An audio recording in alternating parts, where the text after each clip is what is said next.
बिस्मिल्लाहिर्रहमानिर्रहीम। अस्सलाम वालेकुम व्यूअर्स, मैं हूं तंजीला यास और आप देख रहे हैं मेरे यूट्यूब चैनल। तो मीठी ईद की आज मैं आपके साथ शेयर करूंगी मीठी रेसिपी। आज मैं आपके साथ शेयर करूंगी शीर खुरमे की रेसिपी। यकीन करें खाने में तो बेहद लजीज है और बनाने में बेहद ही आसान है। तो आप भी मेहमानों से दाद चाहते हैं तो ये रेसिपी सिर्फ और सिर्फ आपके लिए है। तो फिर देर किस बात की है, चलते हैं अपनी मज़ेदार सी रेसिपी को बनाना स्टार्ट कर लेते हैं। बिस्मिल्लाहिर्रहमानिर्रहीम। मज़ेदार क्रीमी सुपर डिलीशियस शीर खुरमा बनाने के लिए सबसे पहले तो ना हम चीज़ें देख लेते हैं जो जो हमने इस्तेमाल करनी है शीर खुरमा बनाने के लिए। तो सबसे पहले तो यहाँ पर ना मैंने हाफ कप चीनी ले ली है और साथ ही मैंने ले ली हैं 3 से 4 खजूरें जिसको मैंने कट कर लिया है। साथ ही मेरे पास है 2 टेबल स्पून भर के नारियल जिसको मैंने ना मिक्सी जार में चला लिया है और पीस लिया है। साथ ही मेरे पास है दूध, तो यहाँ पर ना मैंने 1.5 लीटर दूध ले लिया है। फुल फैट आपने दूध लेना है। अगर आपके पास खुला दूध ना हो तो आप ना डिब्बे वाला भी इस्तेमाल कर सकते हैं। तो यहाँ पर मेरे पास खुला दूध है, फुल फैट है। अगर आपने डिब्बे वाला इस्तेमाल करना है तो वो भी फुल फैट होना चाहिए। साथ ही मेरे पास है 1 कप सेवियाँ, तो यहाँ पर मैंने बारीक वाली सेवियाँ ले ली हैं। चलें जी। साथ ही मेरे पास है 1 टेबल स्पून भर के देसी घी है। अगर आपके पास देसी घी ना हो तो आप दूसरा डालडा भी यूज़ कर सकते हैं। 2 टेबल स्पून यहाँ पर मैंने लिए हैं पिस्ता और इसको ना मैंने चॉप कर लिया है। हाफ कप भर के मैंने ले लिए हैं यहाँ पर बादाम, इसको भी मैंने चॉप कर लिया है। और साथ ही मेरे पास है 3 टेबल स्पून किशमिश। ड्राई फ्रूट्स में मेरे पास ये वाली चीज़ें हैं। अगर आपके पास इसमें से कोई चीज़ नहीं भी है तो आप स्किप भी कर सकते हैं और जो आपको ना पसंद हो वो भी स्किप कर सकते हैं। ज़रूरी नहीं कि आप यही वाले ड्राई फ्रूट्स ऐड करें, जो आपके पास अवेलेबल हो आप वो इस्तेमाल कर सकते हैं। तो अब हम क्या करेंगे, इन सारी चीज़ों को साइड पर करेंगे और शीर खुरमा बनाना स्टार्ट कर लेते हैं। तो चलें जी, शीर खुरमा बनाने के लिए मैंने एक कढ़ाई ले ली है। सबसे पहले हम इसके अंदर घी ऐड कर देंगे। चलें जी, और अब हम क्या करेंगे, फ्लेम को ऑन कर देंगे और घी को ना हमने अच्छी तरह से मेल्ट कर लेना है। तो जैसे ही हमारा अच्छी तरह से मेल्ट हो जाएगा, फ्लेम को ना इस टाइम पर हमने मीडियम टू लो कर देना है। और अब हम इसके अंदर ऐड कर देंगे अपनी सेवियाँ। चलें जी, और सेवियों को ना हमने मीडियम टू लो फ्लेम पर तकरीबन 2 से 3 मिनट तक रोस्ट कर लेना है। तो चलें जी, यहाँ पर सेवियों को ना मैंने 2 से 3 मिनट तक रोस्ट कर लिया है। सेवियाँ हमारी रोस्ट हो चुकी हैं। इस टाइम पर हम अपने ड्राई फ्रूट्स ऐड कर देंगे। चलें जी, सारे के सारे हमने ड्राई फ्रूट्स अंदर ऐड कर देने हैं। चलें जी, सारे ड्राई फ्रूट्स जो है मैंने ऐड कर दिए हैं। अब हमने ना इनको भी रोस्ट करना है। तकरीबन 2 से 3 मिनट तक हमने इनको भी रोस्ट करना है। अगर हम इसे रोस्ट नहीं करते हैं ना तो फिर इसका जो फ्लेवर है ना फिर वो अंदर मज़े का नहीं आता। तो आपने भी लाजमी से 2 से 3 मिनट तक रोस्ट करना है ताकि जो सारे ड्राई फ्रूट्स का फ्लेवर है शीर खुरमे में बहुत ही ज़बरदस्त आए। तो चलें जी, यहाँ पर ड्राई फ्रूट्स को भी मैंने रोस्ट कर लिया है। ड्राई फ्रूट्स भी हमारे ना अच्छी तरह से रोस्ट हो चुके हैं। इस टाइम पर हम क्या करेंगे, जो दूध है ना वो हम ऐड कर देंगे।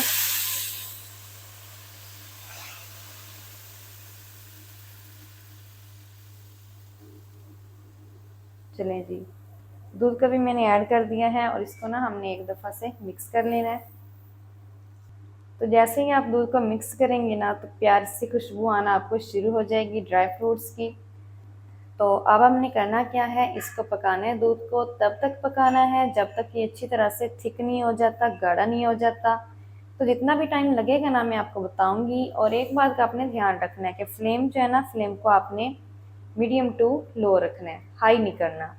और मीडियम टू लो फ्लेम पर हम इसको पका लेंगे। जितना टाइम लगेगा मैं आपको बताऊंगी। तो जल्दी से मैं दूध को गाढ़ा होने तक, थिक होने तक पका लूँ, फिर मैं आपको दिखाती हूँ। तो यहाँ पर शीर खुरमे को पकाते हुए मुझे अभी तक 4 से 5 मिनट हुए हैं। तो आप देख सकते हैं माशाल्लाह से कितनी ज़बरदस्त ऊपर बलाई आ चुकी है। अब ये जो बलाई है ना इसको भी आपने अंदर मिक्स करते जाना है। इससे मज़ीद शीर खुरमे को क्रीमी फ्लेवर मिलेगा। इस तरह से मिक्स करते हुए आपने मीडियम टू लो फ्लेम पर ही इसको पकाना है।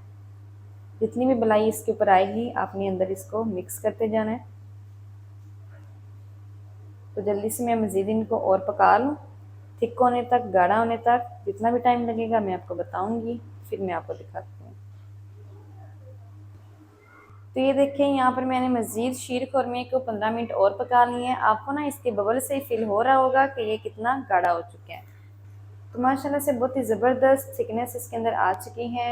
अभी तक ना हमने इसके अंदर ना ही कोई चीनी ऐड की है, कुछ भी अभी तक हमने इसके अंदर और नहीं ऐड किया। तो अब हम क्या करेंगे, फ्लेम को ना एक दफ़ा ऑफ कर देंगे। इसको हमने ना साइड पर करना है और चीनी को हमने ना पहले कैरामलाइज़ करना है। तो अब हम क्या करेंगे, इसको साइड पर कर देते हैं और चीनी को कैरामलाइज़ करना शुरू कर लेते हैं। तो चलेंगे, चीनी को कैरामलाइज़ करने के लिए यहाँ पर ना मैंने एक पैन ले लिया है और इसके अंदर ना हम अपनी चीनी को ऐड कर देंगे। आपने फैला के इसको ऐड करना है। चलें जी, इतनी सी जो चीनी है ना हम बचा लेंगे और फ्लेम को ना हमने बिल्कुल मीडियम टू लो रखना है। बहुत ही ज़्यादा अपनी फ्लेम को लो रखना है और चीनी खुद ब खुद ही ऑटोमेटिक ही कैरामलाइज हो जाएगी। छेड़ना नहीं है आपने इसको, ना ही फ्लेम को हाई करना है। अगर आप फ्लेम को हाई करेंगे ना तो चीनी जल जाएगी, तो फिर वो कड़वापन इसमें आ जाएगा और आपका शीर खुरमा जो है वो कड़वा हो जाएगा। तब हम क्या करेंगे, इसको ना कैरामलाइज़ कर लेंगे। जल्दी से मैं इसको कैरामलाइज़ कर लूँ चीनी को, फिर मैं आपको दिखाती हूँ। तो ये देखें, अभी तक ना चीनी को यहाँ पर मुझे पकाते हुए ना तकरीबन 3 से 4 मिनट हुए हैं। तो आप देख सकते हैं चीनी खुद ब खुद ही कैरामलाइज़ होना शुरू हो गई है। तो इसको हम मज़ीद और 3 से 4 मिनट देंगे ताकि अच्छी तरह से कैरामलाइज़ हो जाए। यहाँ पर देखें, पहले मैंने आपको दिखाया था कि तकरीबन 3 से 4 मिनट हो चुके हैं। 3 से 4 मिनट के बाद मैंने इसको 2 मिनट और पकाया है। तो आप देख सकते हैं चीनी खुद ब खुद ही कैरामलाइज़ हो रही है। तो हमने इसको और कैरामलाइज़ करना है। तो यहाँ पर देखें, चीनी हमारी ना अच्छी तरह से कैरामलाइज़ हो चुकी है। आप इसका कलर चेक कर लें। तो ये देखिए कितनी ज़बरदस्त कैरामलाइज़ हो चुकी है। इतना ही हमने इसको कैरामलाइज़ करना है, ज़्यादा भी नहीं करना, नहीं तो ये ना कड़वापन पकड़ लेगी चीनी, तो फिर शीर खुरमा भी कड़वा हो जाएगा और खाने में मज़ा नहीं आएगा।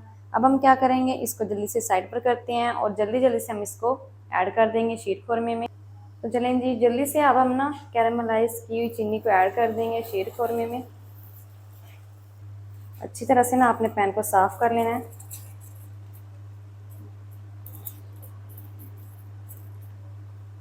चलें जी, सारे कैरामलाइज़ को मैंने ऐड कर दिया है। अच्छी तरह से अब हमने मिक्स कर लेना है और मिक्स करते हुए ना अब हमने इसको फिर से पकाना है। तकरीबन 10 मिनट तक हमने इसको फिर से पकाना है ताकि ये ना मज़ीद और गाढ़ा हो जाए, इसकी थिकनेस और बढ़ जाए और खाने में ये मज़े का हो जाए। तो जितना भी टाइम लगेगा इसको थिक होने में मैं आपको बताऊँगी। तो जल्दी से मैं इसको और थिक कर लूँ। मीडियम टू लो फ्लेम ही हम रखेंगे, फिर मैं आपको दिखाती हूँ। तो इस टाइम पर ना साथ ही हमने चीनी भी ऐड करनी है, मैं ऐड करना भूल गई थी। तो अब हम इसके अंदर जो हमने चीनी बचा के रखी हुई थी ना वो भी ऐड कर देंगे। फिर से हमने इसको मिक्स कर लेना है और मिक्स करते हुए मीडियम टू लो फ्लेम पर हम इसको पका लेंगे। तो शीर खुरमे को ना यहाँ पर मैंने मज़ीद 10 मिनट तक और पका लिया है। आपको ना इसके बबल से ही पता चल रहा होगा कि ये मज़ीद कितना थिक हो चुका है। तो माशाल्लाह से बहुत ही ज़बरदस्त थिक गाढ़ा हो चुका है। आप इसका कलर चेक कर लें। ये देखें, बाज़ार जैसा कलर आ चुके हैं ना। माशाल्लाह से बहुत ही ज़बरदस्त शीर खुरमा हमारा थिकनेस के साथ रेडी हो गया है। फिर देर किस बात की है, अब हम ना फ्लेम को ऑफ कर देंगे। जल्दी से अब हम करते हैं इसको डिश आउट और आपको मैं दिखाती हूँ इसकी फाइनल लुक। बिस्मिल्लाहिर्रहमानिर्रहीम। तो माशाल्लाह ये देखें कितना ज़बरदस्त शीर खुरमा हमारा बनकर रेडी हो गया है। तो माशाल्लाह ये देखें कितना ज़बरदस्त बन चुके हैं। तो आपने भी ना इसे लाजमी ट्राई करना है घर में। ईद पर तो स्पेशली अपने मेहमानों को तो लाजमी बनाकर पेश करना है। इंशाल्लाह आपको दुआएं ही दुआएं मिलेंगी। तो आप इसकी थिकनेस चेक कर लें, माशाल्लाह से कितनी ज़बरदस्त है।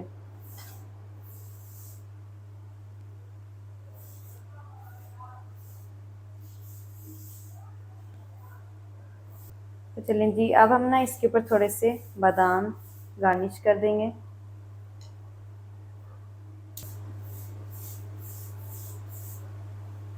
थोड़े से पिस्ते भी ऐड करेंगे।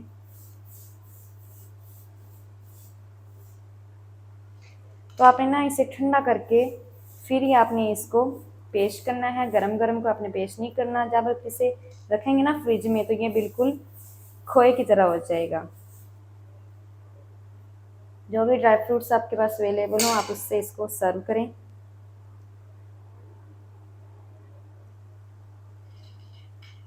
थोड़ी सी किशमिश भी ऐड कर देंगे।